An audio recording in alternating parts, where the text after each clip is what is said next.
group stage of the FIFA World Cup 2022 is almost done. When I'm recording this video on the 2nd of December, the final standings for 6 out of the 8 groups are already confirmed. 4 games are still being played today in Group G and Group H. After that, we will know exactly which teams will play each other in the knockout round. So I thought it would be fun to look at every single group and decide who was the best player in that group across all the 4 nations. I'm doing that for every single group, Group A to Group H. And so far we've seen some established stars shine, some new players that are truly breaking through right now. So I suggest we crack on and start off with Group A. In Group A, the Netherlands finished first ahead of Senegal in second. Ecuador and Qatar are unfortunately going home. Well, apart from Qatar, because they of course were already home. And in this group, the standout player of course can just be only one. He played a major part in the Netherlands actually making it out first in this group. He has been on the radar of many big clubs in England as well, Manchester United, Arsenal, Leeds. The player I'm talking about of course is Cody Gakpo. Gakpo scored in every single game of the Netherlands so far. He scored 3 goals, which makes him the shared top scorer of the tournament so far. And Valencia also scored 3 for Ecuador, but Ecuador didn't make it out of the group, so of course I had to go for Cody Gakpo. And Gakpo is such an interesting player. I wasn't fully convinced of him. This season he was already playing great for PSV, but to be so important for the Netherlands at the World Cup, I mean PSV will be very happy right now because his transfer value at least doubled right now. And who knows, if the Netherlands can get even further, Cody Gakpo will score a few goals. I'm pretty sure that clubs like Manchester United will pay at least 60-70 million for Gakpo, which is absolutely ridiculous, but that's what a World Cup can do for you. It's time to move on to Group B, where England finished first ahead of the USA in second. Iran and Wales finished 3rd and 4th, so they're also going home. Naturally, the standout player is going to be either for England or the USA, and my pick goes out to Marcus Rashford. He's been really good this tournament, already scored 3 goals, which again, just like Cody Gakpo, puts him in the shared first place of goal scorers at the tournament. The free kick goal he scored was absolutely insane. And I'm picking Marcus Rashford because so far he's been outstanding for England, where it has been a pretty tough ride at Manchester United in these last 2 seasons. So I really hope that Marcus Rashford can get his confidence back a little bit more at this tournament. And I think that he could be a very important player for England if they want to get far in this tournament. And who knows, if he has a great tournament, maybe his confidence is up and he can be great for Manchester United as well. And still, as it stands right now, his contract is running out in summer 2023. There is an option for an extra year. And I said it before and I will say it again, Manchester United, make sure that you renew this guy's contract. This guy belongs at Manchester United. And confidence can do a lot for a player, and I think that Marcus Rashford kind of getting his confidence back, and he could have a great second half of the season. We're moving on to Group C, and it was pretty tight in this group. After losing their first game against Saudi Arabia, Argentina are on top with 6 points, followed by Poland, who are also going into the knockout rounds, 1 point ahead of Saudi Arabia and equal on points with Mexico, but Poland had a better goal difference. So prior to this tournament, I'm pretty sure that a lot of people thought that Messi would be the standout player in this group. Sure, he was alright for Argentina, but not necessarily the best player in this group, because I think that Wojciech Szczesny was very important for Poland, and definitely one of the main reasons why they actually made it out of the group. Szczesny saved 2 penalties and so far looks to be in great form. The former Arsenal keeper wasn't even the main goalkeeper at Juventus this season, because so far in Serie A he only played 57% of the available minutes, which is pretty low for a goalkeeper, and it clearly shows that he isn't the main goalkeeper because Matthias Perin was in between the sticks for Juventus most of the time. Just 3 years ago, Wojciech Szczesny's market value was 40 million euros because he was Juventus' first goalkeeper, which shows how great he actually became after leaving Arsenal. But like I said, since then things haven't been going great for Szczesny. At the age of 33, he's not Juventus' first goalkeeper anymore, and his market value is now only 13 million. But maybe this World Cup is exactly what he needs because he's playing really good. Like I said, saved 2 penalties is a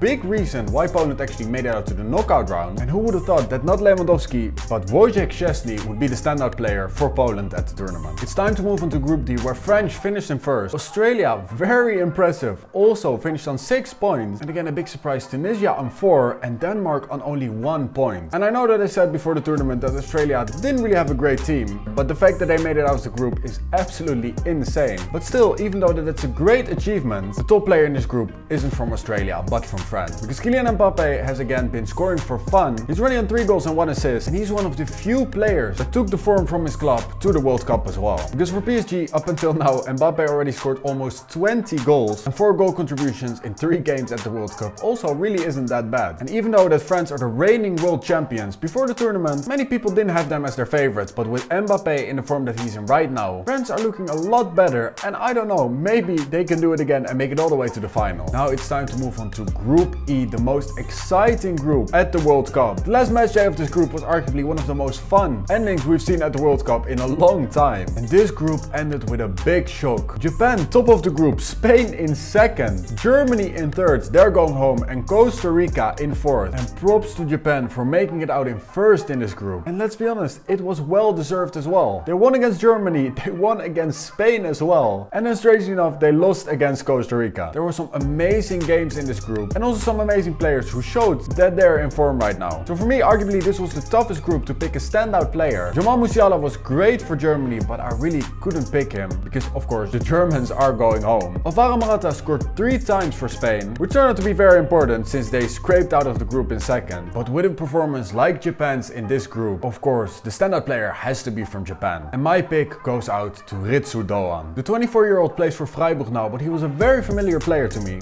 because he played in the Netherlands for a long time, for Groningen, for PSV. He never really broke through in the Netherlands, but this season in Germany he already has 8 goal contributions in all competitions. And at the World Cup he has been insane for Japan, scoring 3 times, averaging a goal every 131 minutes, which at this tournament is a pretty good ratio. And yesterday in the game against Spain he scored a goal, gave a pre-assist as well. This guy just brings a lot of energy. He definitely for me was the standout player for Japan, but props to the entire Japanese team. They bring so much energy, and as well the football looks pretty good. They're organized, so they definitely deserve to go into the knockout round. In Group F we had another big upset. Morocco topped the group with 7 points ahead of Croatia in second, and the golden generation of Belgium finished in third, so are out of the competition already, and Canada finished in last. So I really wanted to pick a player from Morocco because obviously another great achievement from them. But every time I watched a game from Croatia, there was one player that caught my eye, and every time I saw him play I thought this guy deserves a move to a big club. Because Josko Gvardiol has been absolutely ridiculous this season, and at the World Cup he is also such a great defender. He's only 20 years old still. But I think that this guy would solve a lot of defensive problems for Barcelona. He already was pretty expensive, but after this tournament I don't think that Barcelona can afford this guy anymore. His market value is already 60 million, but believe me, after this tournament I think that clubs can expect to pay at least 80 million for this guy. Because correct me if I'm wrong, I don't know if there are many 20-year-old defenders who are as good as Josko Gvardiol. And of course I also have to mention Modric. He has been insane this entire tournament as well. At the age of 37 there's nobody stopping him, but we all know how great Modric is. And Gvardiol is now really